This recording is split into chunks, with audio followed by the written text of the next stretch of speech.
हमारी आज की दूसरी विधि है, विधि का नाम है अधिलाभ। इस विधि को बोलते त्रिमूर्ति। त्रिमूर्ति क्यों बोलते दोस्तों? क्योंकि इसके अंदर 3 फार्मूले, 3 सूत्र हैं। पहला सामान्य लाभ, जिसका फार्मूला पूंजी गुणित दर बटे 100। दूसरा फार्मूला अधिलाभ, जिसका फार्मूला औसत लाभ माइनस सामान्य लाभ। तीसरा फार्मूला जो हमें फाइंड करनी, ज्ञात करनी, ख्याति, अधिलाभ गुणित क्रय वर्ष। एक चीज का ध्यान दीजिएगा, जब भी सवाल करो, सवाल में जो जो चीज दी है उसे यहाँ लिख ली करो, क्योंकि जब हमारे घर भर मेहमान आते हैं तो कुकर में चावल बनाते, तुकस में दाल। क्या कुकर तुकस लेके जाते हो क्या? नहीं भाई साहब, उनको बाहर निकाल लो। सवाल में जो चीज दी उसको अपन कहाँ निकाल लेंगे? बाहर निकाल लेंगे। सवाल पे ध्यान दीजिएगा, एक फर्म की विनियोजित पूंजी 4 लाख है, तो पूंजी बाहर निकाल लिया, मतलब कुकर में से चावल निकाल रहे। पूंजी कितनी होगी आपकी? 4 लाख। दर 12%। फर्म के विगत 4 वर्षों का वास्तविक औसत लाभ 52,000। तो औसत लाभ कितना लिख लिया दोस्तों अपन ने? 52,000। आगे बोल रहा है, साझेदारी समझौते के अनुसार ख्याति का मूल्यांकन अधिलाभ के 2 वर्षों का क्रय। तो क्रय वर्ष कितना हो गया दोस्तों आपका? 2 वर्ष। मैंने बेसिक बताया था, क्रय वर्ष में या तो खरीद वर्ष देगा, क्रय वर्ष देगा, या बोलेगा दुगना तिगुना चौगुना।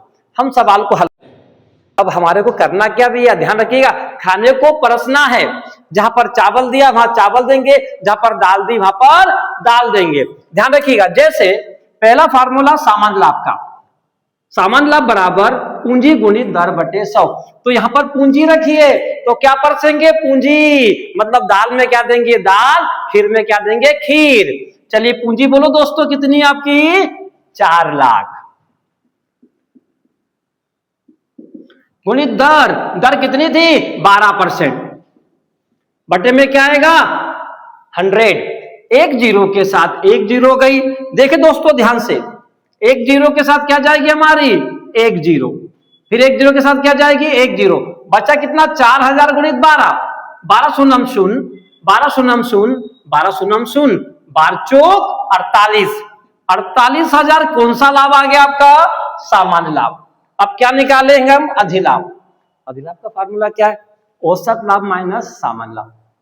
औसत लाभ हमेशा आपको सवाल में दिया रहेगा और सामान्य लाभ ऊपर आपने ज्ञात कर लिया।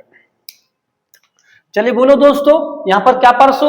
औसत लाभ परस दो। कितना औसत लाभ आपका? 52,000। सामान्य लाभ कितना निकाला आपने? 48,000। दोस्तों 52,000 में से 48,000 को माइनस कर दो, तो कितना आ गया? 4,000। 4,000 जो आपका आया ना भैया, वो क्या है आपका? अधिलाभ। अब क्या निकालना मुझे? ख्याति। तो क्या परसूंगा यहां पर?